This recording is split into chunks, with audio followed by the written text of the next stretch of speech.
grâce. Tu es notre Père. Tu es notre gloire. Tu es notre victoire. Tu nous as rassemblés. Et tu veux parler à notre cœur. Et tu nous invites, tu nous appelles à nous lever. Comme ton peuple Israël. Quand ils étaient en face de l'adversité, Israël gênait. Israël priait. Et tu as envoyé le feu. Seigneur, agis maintenant dans nos cœurs et dans nos vies. Agis dans nos familles. Agis dans l'assemblée de ton peuple. Et au nom puissant de Christ Jésus, nous t'avons prié. Et que quelqu'un dise Amen, Amen, Amen. Gloire à Dieu. Veuillez vous asseoir, s'il vous plaît. Les guerriers et les guerrières de la prière. Alléluia, alléluia, alléluia, alléluia. Voici le titre de l'enseignement. Le pouvoir caché du jeûne et de la prière. Première partie. Donc c'est une question que je vous pose ce soir, Église. Toi, serviteur, toi, servante. Pourquoi jeûnons-nous? Pourquoi jeûnons-nous? Et comme texte biblique de référence, nous lisons dans le livre du prophète Ésaïe, dans l'Ancien Testament bien sûr, au chapitre 58, les versets 1 à 14. Mais je vais vous lire quelques versets. À partir du verset 6. Ésaïe 58, 6. Tout le chapitre 58, c'est un enseignement de plusieurs semaines. Voici le genre de jeûne que je préconise. Détacher les chaînes dues à la méchanceté, dénouer les liens de l'esclavage, renvoyer libre ceux qu'on maltraite, mettez fin aux contraintes de toutes sortes. Partage ton pain avec celui qui a faim et fais entrer chez toi les pauvres sans foyer. Quand tu vois un homme nu, couvre-le. Ne cherche pas à éviter celui qui est fait de la même chair que toi. Verset 8. Alors ta lumière jaillira comme l'aurore et ta restauration progressera rapidement. Ta justice marchera devant toi et la gloire de l'Éternel sera ton arrière-garde. Alors tu appelleras et l'Éternel répondra. Tu crieras et il dira, mais voici, si tu éloignes du milieu de toi la contrainte, les gestes menaçants et les paroles mauvaises. Amen. Quelqu'un peut dire Amen à la parole de Dieu? Amen. Est-ce que je dois enseigner encore? Ésaïe nous a déjà tout dit, hein? Ok. Mais j'ai quelque chose à dire. Gloire à Dieu. Amen. Au début, chaque jeune chrétien a des questions et des idées fausses sur le jeûne. Il est donc important de découvrir tout au long de notre marche avec Dieu les avantages incroyables que nous recevons grâce au jeûne selon la Bible, sinon selon la parole de Dieu. Il y a globalement une liste de 9 raisons bibliques pour lesquelles nous jeûnons dans Ésaïe au chapitre 58. Beaucoup de ces points se rapportent au domaine essentiel de la vie chrétienne. Premièrement, nous jeûnons en obéissant à la parole de Dieu. Sinon, nous jeûnons pour obéir à la parole de Dieu, à ce que Dieu dit. Le jeûne est profondément ancré dans la parole de Dieu. C'est un outil utilisé par les leaders dans l'Ancien et le Nouveau Testament pour vaincre. Voici un très bref échantillon de ce que Dieu a à dire aux croyants, sinon aux chrétiens, sinon aux fils au royaume des cieux du 21e siècle et aux ministres en particulier au sujet du jeûne. Maintenant donc, dit le Seigneur, revenez à moi de tout votre cœur, avec jeûne, avec pleurs et avec deuil. Joël au chapitre 2, verset 12. Mais en toutes choses, nous recommandons comme ministres de Dieu, dans beaucoup de patience, dans les tribulations, dans les besoins, dans les détresses, dans les coups, dans les emprisonnements, dans les tumultes, dans les travaux, dans l'insomnie, dans les jeûnes, par la pureté, par la connaissance, par la patience, par la bonté, par le Saint-Esprit, par un amour sincère, a dit l'apôtre Paul dans 2 Corinthiens chapitre 6, les versets 4 à 6. Et Jésus leur dit, les amis de l'époux peuvent-ils pleurer tant que l'époux est avec eux? Voici une belle question que Jésus a posée à ses disciples en ce jour-là. Mais les jours viendront où l'époux leur sera enlevé. Et alors, ils gêneront. Matthieu au chapitre 9, verset 15. Deuxièmement, nous gênons pour nous humilier devant Dieu et obtenir sa grâce et sa puissance. À quelle fréquence avez-vous besoin de puiser dans la puissance de Dieu pour accomplir les appels et la vision qu'il a placée dans votre cœur? Nous avons tous besoin de sa puissance continue pour vivre quotidiennement la vie chrétienne victorieuse.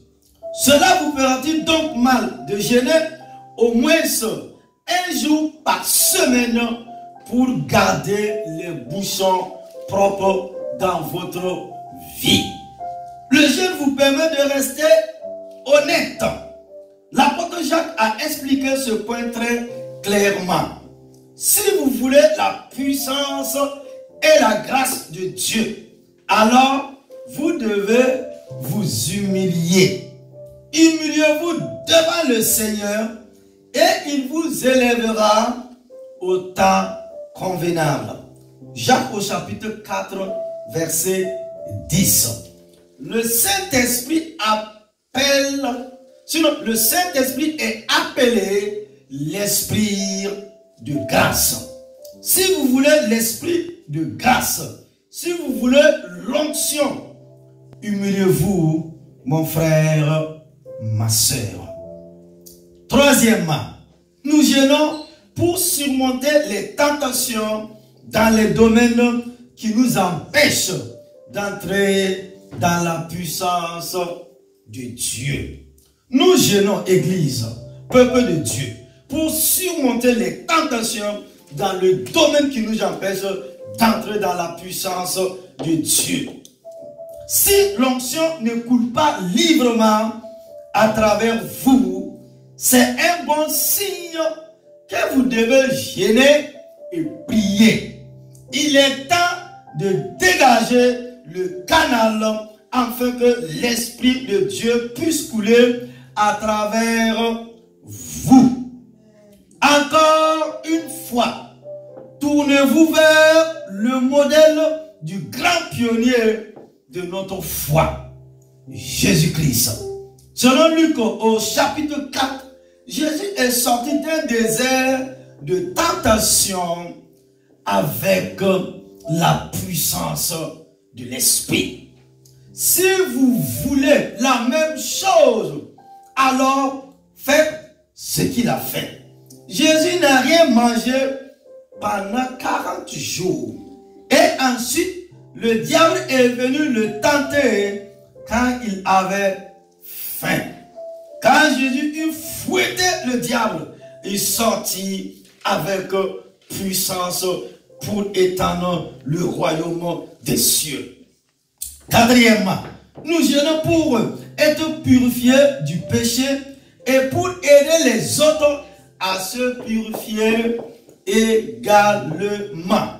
Selon la parole de Dieu, Jésus-Christ a emporté tous les péchés du monde sur la croix au calvaire. Pourtant, beaucoup d'entre nous, sinon tous, doivent faire face à des péchés obsédants ou enchevêtrés qui semblent surgir encore et encore dans nos vies.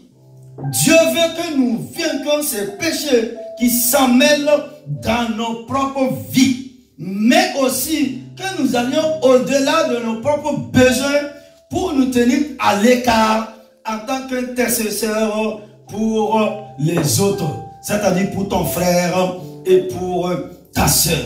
S'il y a une habitude ou un péché chronique qui essaie de surgir dans votre vie, alors humiliez votre âme en jeûnant et Dieu vous purifiera.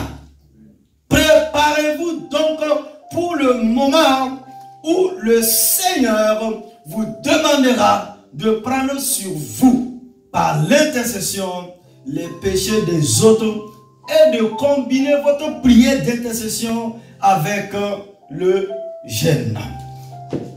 Les grands modèles pour cela sont Jésus-Christ et le prophète Daniel. Alors, je tournais mon visage vers le Seigneur Dieu pour faire une demande par la prière et les supplications avec le jeûne, le sacre et la cendre. Et j'ai prié le Seigneur mon Dieu et j'ai fait une confession et j'ai dit: oh Seigneur, Dieu grand et redoutable, qui garde son alliance et sa miséricorde avec ceux qui l'aiment et avec ceux qui gardent ses commandements. Nous avons péché et commis l'iniquité. Nous avons fait le mal et nous nous sommes révoltés, même en nous écartant de tes préceptes et de tes ordonnances. Daniel au chapitre 9, les versets 3 à 5. Nous pouvons prier cette grande prière modèle pour nous-mêmes, pour notre famille, pour notre congrégation, pour nos enfants et même pour notre ville et notre nation. Il dit: Dieu, nous. Il n'a pas dit vous. Il n'a pas dit je, Daniel. Il dit: oh Dieu, nous avons péché. Nous nous sommes écartés de tes voies, oh Dieu. Nous sommes dans la défaite à cause de nos péchés et de nos transgressions. Maintenant, rappelez-vous, Église, que l'homme qui priait ces choses, Daniel, était l'homme le plus juste de sa génération. C'était l'homme qui préférait prier plutôt que de s'échapper de la fosse au lion. Mais il a dit: Dieu, nous avons péché. péché. En tant que croyants et intercesseurs, selon le modèle du grand intercesseur, nous sommes appelés et on s'attend à ce que nous prenions sur nous les fardeaux des autres. C'est simplement une partie inévitable de prendre notre croix quotidiennement. Parfois, nos villes ou nos nations entières gênent pour se repentir et être purifiées du péché. Cela s'est produit au temps de Jonas. Les Ninivites étaient un peuple méchant et violent qui était sur le point d'être jugé et anéanti par Dieu. Mais ensuite, ils ont fait un jeûne. Même les ânes, les chameaux et les chèvres ont été mis au jeûne. Alors, les habitants de Ninive crurent en Dieu, proclamant un jeûne et revêtirent un sac du plus grand au plus petit d'entre eux. Alors, la nouvelle parvient au roi de Ninive. Et il se leva de son trône et ôta sa robe, se couvrit d'un sac et s'assit dans la cendre. Et il la fit proclamer et publier dans toute Ninive par décret du roi et de ses seigneurs, disant que ni homme, ni bête, ni gros bétail ne goûte à rien. Ne les laissez pas manger ou boire de l'eau. Waouh! Mais que l'homme et la bête soient couverts d'un sac et crient puissamment à Dieu. Oui, que chacun se détourne de sa mauvaise voie et de la violence qui est entre ses mains. Qui peut dire si Dieu se détournera et cédera et se détournera de son ardente colère afin que nous ne périssons pas? Alors Dieu vit leurs œuvres, qu'ils se détournèrent de leur mauvaise voie, et Dieu s'est repenti du désastre qu'il avait dit qu'il ferait venir sur eux. Et il ne l'a pas fait. Jonas au chapitre 3, versets 5 à 10. Le jeûne pour la pureté peut parfois être assez dégoûtante en raison de la nature même du processus de purification. Le jeûne a un moyen de faire remonter à la surface toutes les mauvaises habitudes et irritations que vous avez. Vous remarquez rapidement, en particulier lors de jeûnes plus longs, que si vous avez un mauvais caractère caché là-bas, ou personne d'autre, à part Dieu, et votre conjoint ne peut le voir, alors cela reviendra à la surface et vous commencerez à surgir contre les gens. Soyez patients et encouragés et n'abandonnez pas. Le Seigneur Dieu vous purifiera. Cinquièmement, nous jeûnons pour devenir faibles devant Dieu, afin que la puissance de Dieu puisse être forte. Le jeûne est un choix pour Dieu et contre la chair. Lorsque vous jeûnez, vous faites un choix intérieur, conscient, démontré par un acte extérieur que vous voulez que la puissance de Dieu coule à travers vous, pas la vôtre. Vous voulez la réponse de Dieu, pas la vôtre. La voix de Dieu est toujours la meilleure. Oh, alléluia. Mon frère, ma soeur, la voix de Dieu est toujours la meilleure. Considérez ce que la parole de Dieu a dit. Mes genoux sont affaiblis par le jeûne et ma chair est faible par manque de graisse. Je suis aussi devenu un reproche pour eux. Quand ils me regardent, ils secouent la tête. Aide-moi, Seigneur mon Dieu. Oh, sauve-moi selon ta miséricorde, afin qu'ils sachent que c'est ta main, que toi, Seigneur, tu l'as fait. Qu'ils maudissent, mais vous bénissez. Psaume 109, 24 à 28. Et il me dit, ma grâce te suffit, car ma force s'accomplit dans la faiblesse. C'est pourquoi je me glorifie plutôt volontiers de mes infirmités, afin que la puissance de Christ se repose sur moi. C'est pourquoi je prends plaisir aux infirmités, aux reproches, aux besoins, aux persécutions, aux détresses, à cause de Christ Jésus. Car quand je suis faible, c'est alors que je suis fort, a dit l'apôtre. Il dit, c'est quand je suis faible, c'est alors que je suis fort dans le Seigneur. 2 Corinthiens 12, 9 à 10. J'ai appris qu'il est important pour nous, en tant que ministre de Dieu, sinon en tant que chrétien, sinon en tant que peuple de Dieu, de devenir complètement faible devant Dieu. C'est en ce moment-là que le Seigneur nous enverra dans sa puissance. Oh, alléluia. Sixièmement, nous jeûnons pour obtenir le soutien de Dieu afin d'accomplir sa volonté. Les dirigeants de l'église d'Antioche ont jeûné et prié avant d'envoyer Barnabas et Paul.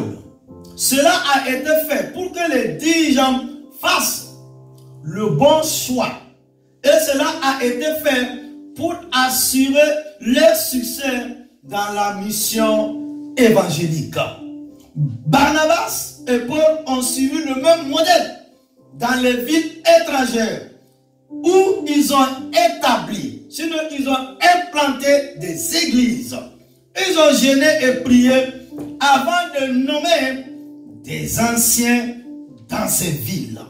Le jeûne et la prière ont aidé à guider leur choix et à assurer le succès du ministère de ces anciens. Ils voulaient que le soutien de Dieu continue dans ces églises longtemps après le départ des apôtres. Actes au chapitre 13, verset 3 à 4, chapitre 14, verset 23. Église, dites-moi, pourquoi ils ont jeûné? L'église d'Antioche, avant d'envoyer les missionnaires, ils voulaient la volonté de Dieu.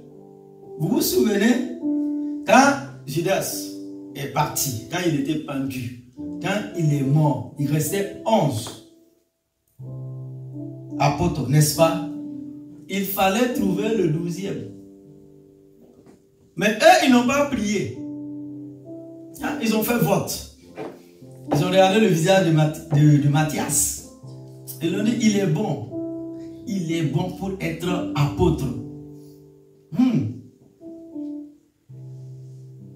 Est-ce qu'ils savaient le prix à payer? Mais comme ils n'ont pas demandé l'aide de Dieu, la révélation de Dieu, c'était le choix des hommes. Et quand vous lisez là, on n'a jamais parlé de Matthias. Il était élu, c'est Matthias l'apôtre. Ça, c'est notre enseignement. Les gens aiment les titres apôtres et autres. L'apostolat, non. C'est sérieux. Les choses de Dieu, c'est sérieux. Maintenant, Dieu, du haut des cieux, avait vu un homme. C'était même l'ennemi de Dieu. Et c'est lui, quand il est arrivé, ah non. Voyage premier, voyage missionnaire, deuxième voyage missionnaire, troisième voyage missionnaire. Et sans compter les prisons. Toutes sortes. Et il était toujours dans la joie. C'est ça, être dans la volonté de Dieu. Et faire ce que Dieu t'appelle à faire. C'est ce même apôtre qui a dit que nous devons être des soldats, sinon des ouvriers de Jésus-Christ, pas des soldats qui rougissent, mais fidèles avec notre Seigneur. Ça, c'est un message. Le choix de Dieu et le choix des hommes. Peut-être dans ta famille là, c'est toi le choix de Dieu présent. C'est toi le choix de Dieu. Mais on ne te voit pas encore. Mais l'heure de Dieu va sonner. Et quelque chose va se passer. C'est une seule personne qui dit Amen. On ne met pas le choix de Dieu. Amen. Tu es le choix des hommes. Et le choix des hommes, c'est pas facile. Hein? Alléluia. Je reviens à mon message. Septième point. Nous gênons en temps de crise. Waouh. Dis à quelqu'un, nous gênons en temps de crise. Ne t'attends pas. Nous gênons en temps de crise. Les hommes se sont toujours tournés vers Dieu dans la prière et le jeûne en temps de crise. Sinon, en temps de difficulté, en temps de défaite, en temps de pleurs. Le livre d'Esther relate ce qui fut probablement la période la plus critique de l'histoire de la nation juive.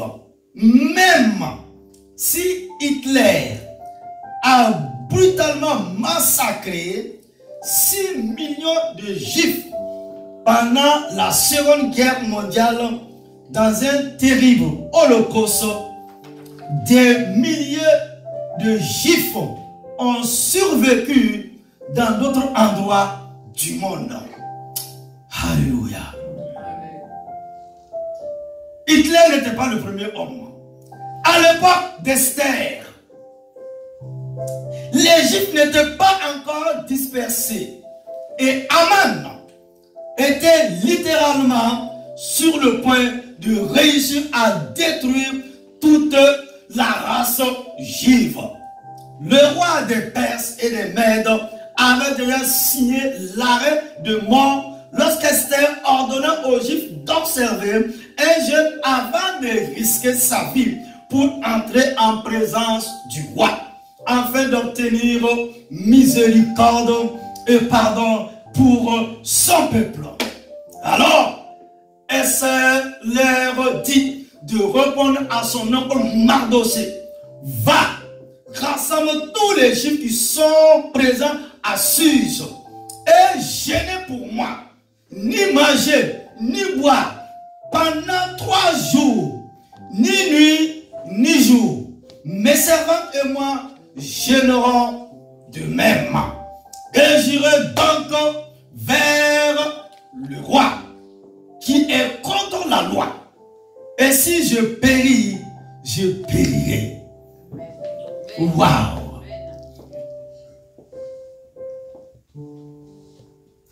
Allez-y, dit à Mardochée et à tout le peuple de Dieu. De toutes les façons, la dureté nous attend. Or, on n'a pas le choix. Écoute-moi bien, mon frère, ma soeur. Tu es appelé à te lever dans le feu de la prière.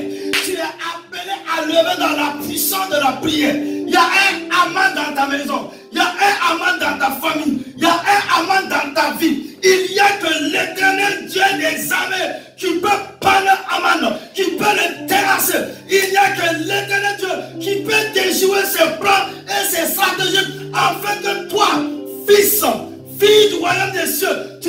manifester la gloire, la puissance de l'Éternel Dieu des armées. Voilà une femme. Elle pouvait dire, le roi me fait des bisous. Et c'est la voix du roi. Mais son identité, même si elle est reine, elle est givre. Face à l'épreuve, face à la difficulté, oh, que des Esther se lèvent dans nos églises, dans nos familles, dans nos nations, que des Esther se lèvent, afin que ce feu violent de l'Esprit de Dieu refoule les forces mystiques, démoniaques, sataniques, et que la gloire revienne à l'Éternel Dieu des armées. Ma soeur, elle a dit, même si je dois mourir, je vais mourir. Je suis prêt à mourir. Il a dit à son oncle, toi-même là, pendant 3 jours, tu ne vas pas manger, tu ne vas pas boire. Moi avec mes servantes, vos buffets là, hein, vos choux et autres là, vos viandes là, on n'avait pas. Mon ami, la mort t'attend. Aman, c'est un sorcier. Aman, c'est un démon. Aman, c'est un ennemi du peuple de Dieu. Cela veut dire quoi?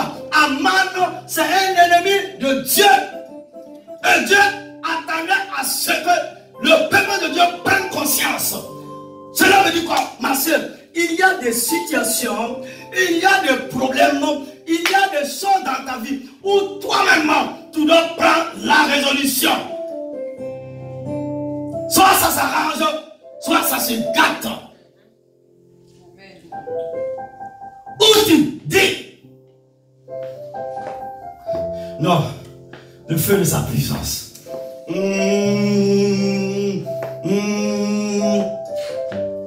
Aman a soudoyé le roi. Il a donné l'argent. Il a bien planifié. Il a bien préparé son plan. Il expirait la rage, la haine, la colère, la méchanceté contre le peuple de Dieu.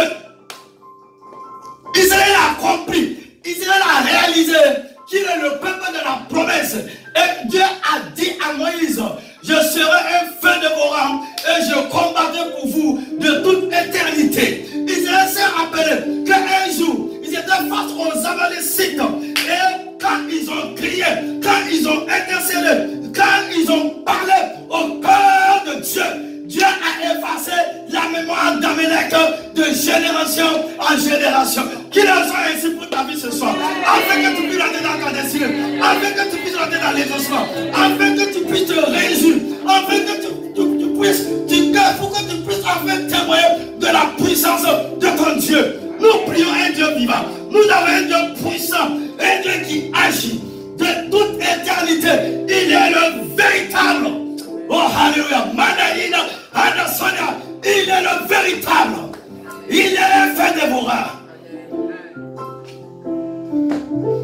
Esther a dit, ah, si je dois périr, il faut que c'est écrit. C'est comme quand on te dit, ma soeur, c'est décret royal. Tu comprends? On a dit c'est décret présidentiel. Ah, c'est compliqué. Hein? Humainement parlant, il y a des choses humainement parlant. Tu sais, vous savez, nous savons que si ce n'est pas la main divine là, tu vas dans le trou.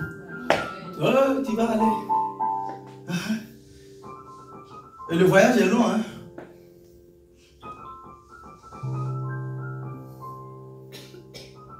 Femme de force, femme de caractère,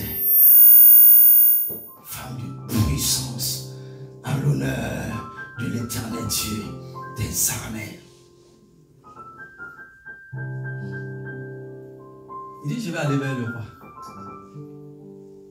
Ma soeur, ma Bible me dit dans Proverbe, Dieu est celui-là qui incline le cœur des rois, le cœur des princes, le cœur des gars, le cœur des autorités en ta faveur.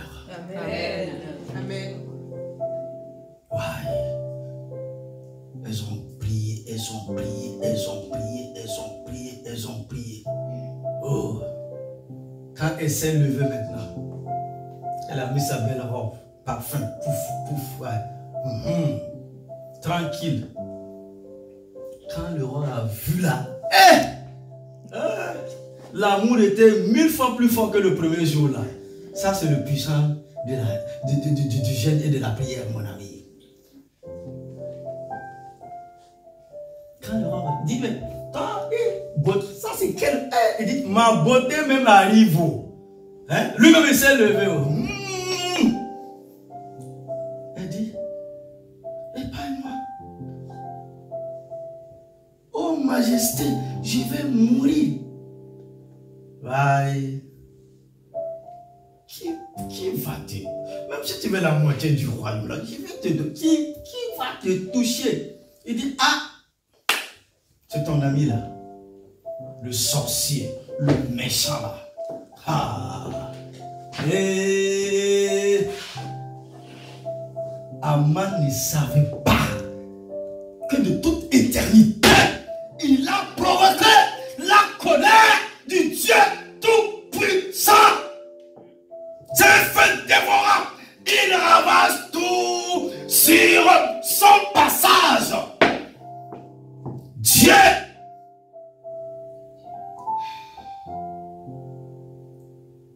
Conclusion. Qu'est-ce qui s'est passé? Déjà, il était humilié. Oh, alléluia. Je prie pourtant ma soeur. Oh, alléluia. Je sens sa présence. Je prie pourtant mon frère. Oh, alléluia. Ceux qui t'ont humilié hier là. Ceux qui t'ont insulté là. Ceux qui ont menti sur toi, qui ont dit des ragots. Hein, tous ceux qui ont amené ton nom au comptoir des caca là. C'est eux qui vont t'acclamer. Oh. Ils vont t'acclamer. Oh. Ils vont dire, voilà, tu es le choix de Dieu. Voilà la grâce de Dieu. Voilà la bénédiction du Tout-Puissant sur ta vie. Dieu a renversé la situation. Il est devenu l'esclave de Mardochée. Dieu a dit, il a dit à Abraham, celui qui bénit tes enfants, là, il est béni.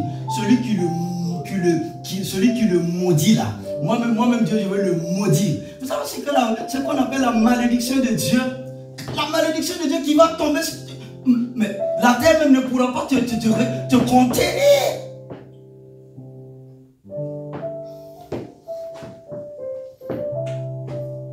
Il avait tout préparé.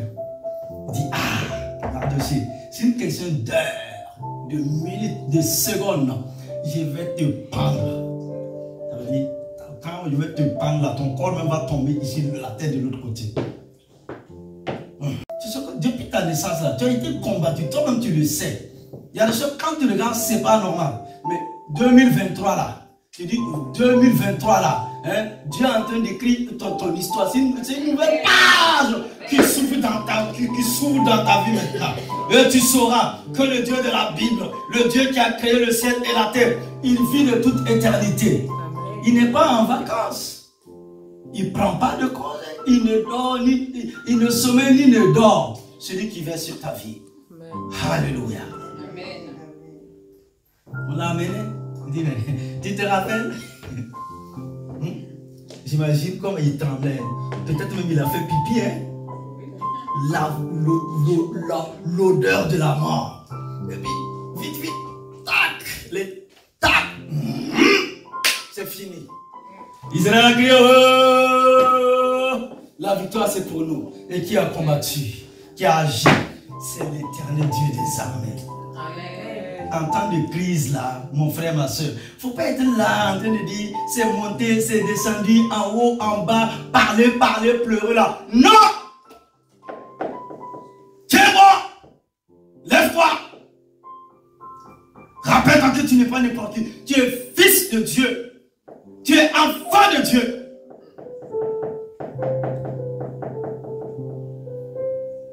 Non. Chaque fois que je reviens sur l'histoire de la vie de cette femme-là, tous les jours j'apprends. Il dit, femme qui a un gros cœur, comme femme qui a grand cœur, même plus que les garçons. Les garçons ont fui. Elle a dit, moi j'irai où? Je vais aller contre la loi. Quelle détermination, quelle foi, quel courage, quelle audace. Je parle aux jeunes filles, aux jeunes mamans. Je parle à tout le monde.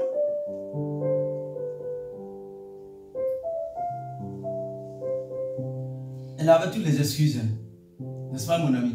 Pour se plaindre. Vous êtes d'accord avec moi? Tu es orpheline dans un pays étranger.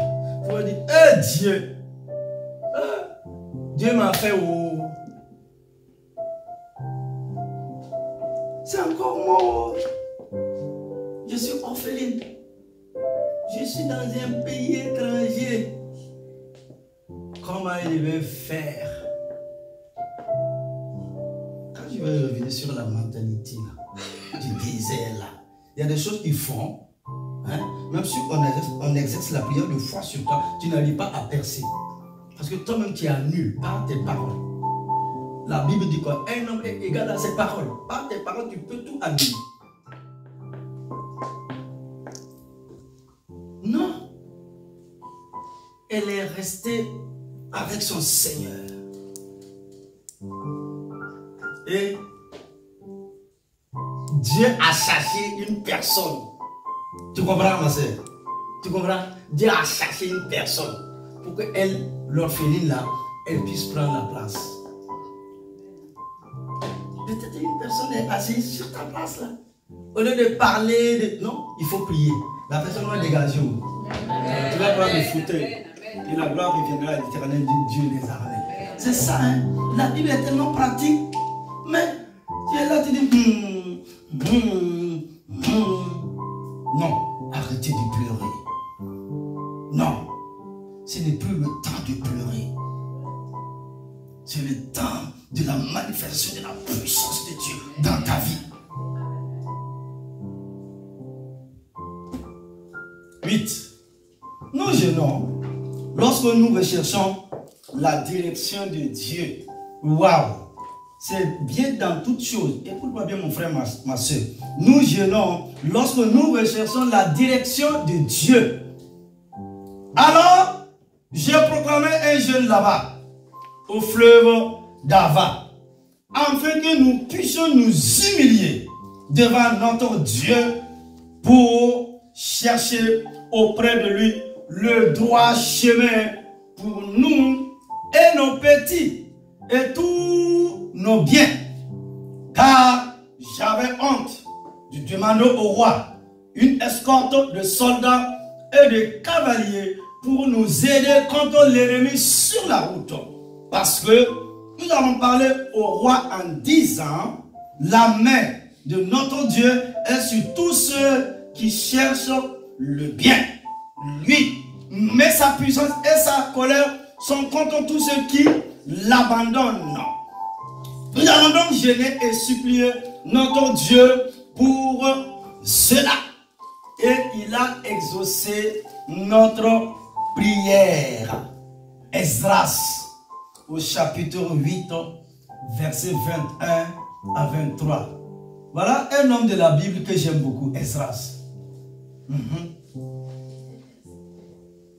Lorsque nous avons besoin de la direction de Dieu, lorsque vous ne savez pas quelle direction prendre, l'une des meilleures choses que vous puissiez faire est de gêner. Cela est particulièrement vrai dans le domaine parfois déroutant des relations personnelles. En particulier pour les croyants qui essaient de faire un choix sur qui se marier. Neuvièmement, nous gênons pour la compréhension et la révélation divine. Vous voyez, c'est différent. Huitièmement, nous gênons lorsque nous recherchons la direction de Dieu. Maintenant, neuvièmement, nous gênons pour la compréhension et la direction divine. En tant que croyants, nous avons besoin de plus que d'une direction. Nous avons besoin de révélation et de compréhension de certains sujets, situations ou vérités dans la Bible. La Bible dit, va donc et lis dans le rouleau que tu as écrit sur mon instruction les paroles de l'Éternel à l'écoute du peuple dans la maison de l'Éternel. Et la fin du verset dit, le jour du jeûne. Sinon, le jour où vous avez jeûné et crié à moi.